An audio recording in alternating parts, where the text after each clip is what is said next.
younger players. Andrew Easton. The day's news and the people making it. BBC Hereford and Worcester.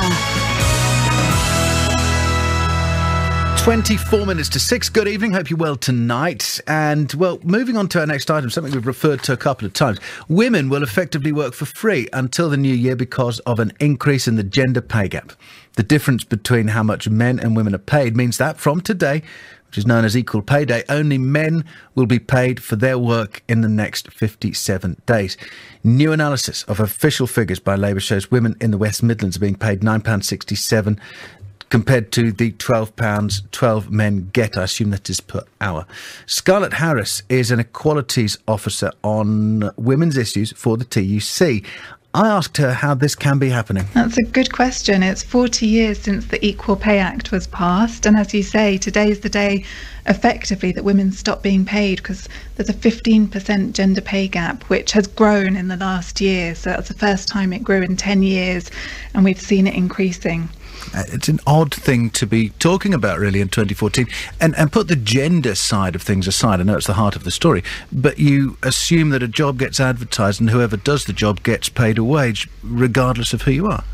You would think so, but that's not necessarily happening. It's a complex thing. Part of it is about where women work, which is often in lower paid jobs like cleaning and caring and catering and those kind of jobs that just don't attract the same kind of salaries. But it's not just that. Our research has found that even full-time female solicitors earn £10,000 less than their male counterparts. So even where it's exactly the same job in exactly the same industry, women are losing out. And that's the bit I want to focus on, because if you do take a clearly lower paid job in a more manual type of industry, then you perhaps can expect a lower wage. But if you are working in a job where there is a guy that is earning more money for doing effectively the same thing, how do you go about tackling that? I think there's lots that can be done. There's lots that employers can do. And I think one of the crucial things is this boils down to transparency. And there are lots of employers that don't publish what they pay, what their different pay scales are. And they don't report on whether there are any gender pay gaps. So one of the things the TUC has been calling for is that all employers should publish an equal pay audit. And they shouldn't just publish it, they should act on it. They should publish a clear strategy of what they're going to do to close any gender pay gaps that they find in their organisation. So that's one thing. And the other thing is that the government's got a role in tackling low pay, because as I say, a lot of this is about women working in lower paid sectors. And so just by increasing the minimum wage, for example, you'd see some improvement in the gender pay gap. But isn't that their choice? Choice is a tricky thing. I think people don't necessarily choose to work in a low-paid job. I think the choices people make about their jobs are often quite limited.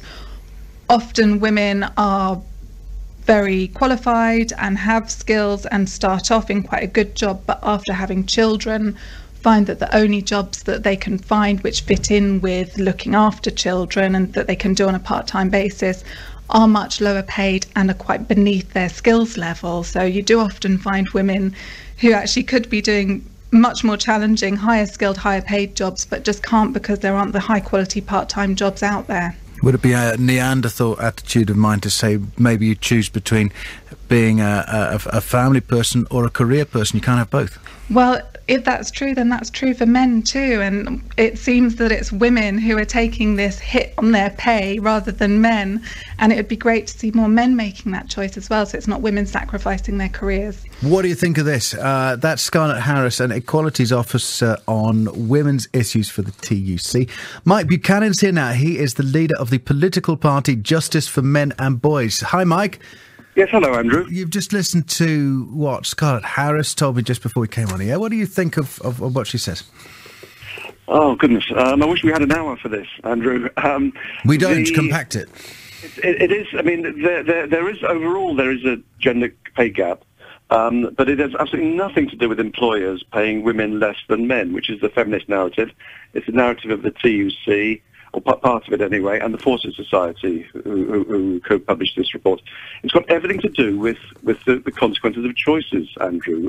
Women are, when women decide that they want a better work-life balance, they want to spend more time with the children, and so on, that has to have consequences. And you really cannot expect employers to to treat employees who need, quite a bit of time off for children and so on, as employees who don't. And would you argue the same for men, though? If in the relationship the woman wanted to stay at work and the man wanted to go off and be the person at home? Of course, but the reality is that, in most couples, a lot of this, Andrew, is fighting biology. In the majority of cases where men are at home looking after children, it's because they're unemployed. Perhaps their wife's career has progressed better. But as far as just returning to the gender pay gap, last night we posted a link to a 40-page report by William Collins, a very important blogger, about the gender pay gap. And his report has data from the Office of National Statistics showing the gender pay gap is almost zero for full-time workers between 18 and 39. And between the ages of 22 and 29, women on average earn slightly more than men. Now, you won't hear the TUC talking about that, will you? So you're saying this problem doesn't exist? It's not a problem. No, it's not a problem. The gender pay gap, where it exists, and it's principally above the age of 40, is the is the result of the choices men and women make with their lives. So, for example, women, even today, Andrew, women are far more likely than men to work part-time, whereas men are typically full-time workers throughout their lives. And go on. I'm listening to you. I'm listening. Yeah. Whenever you hear reports of significant gender pay gaps, you can be sure that like isn't being compared with like. So, for example, they'll compare the hourly rates of female part-time workers with the hourly rates of male full-time workers. Well, why would you do that unless it's to pretend that a problem exists? And as far as a job which requires some certain skills, you believe that whether it's a man or woman that does that they should be paid exactly the same? Of course, but the lady from the TUC talked about, I think it was solicitors, wasn't it, where she was saying, I don't know the study, but she was saying that male solicitors on average earn, I think, £10,000 more than women. Well, it could be that those men are putting in more hours. They're putting in more effort.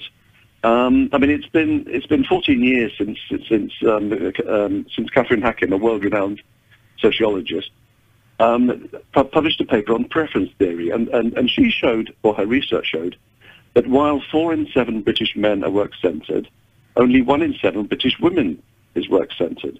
Now, how can that not translate into more hours, more effort, and a differential? I was working in the private sector for over 30 years. Must have had, over the years, hundreds of people working for me. And very often there'd be a particular job title, men and women doing them. And sometimes there was differentials, but it wasn't because of gender. It was because, a certain person delivered more. Like, it could have been a man, could have been a woman. The idea that there's any problem here, the feminist interpretation of the gender pay gap as reflecting discrimination against women is one of those feminist myths which will not die. OK, Mike, thank you. Mike Buchanan, leader of the political party Justice for Men and Boys. Listening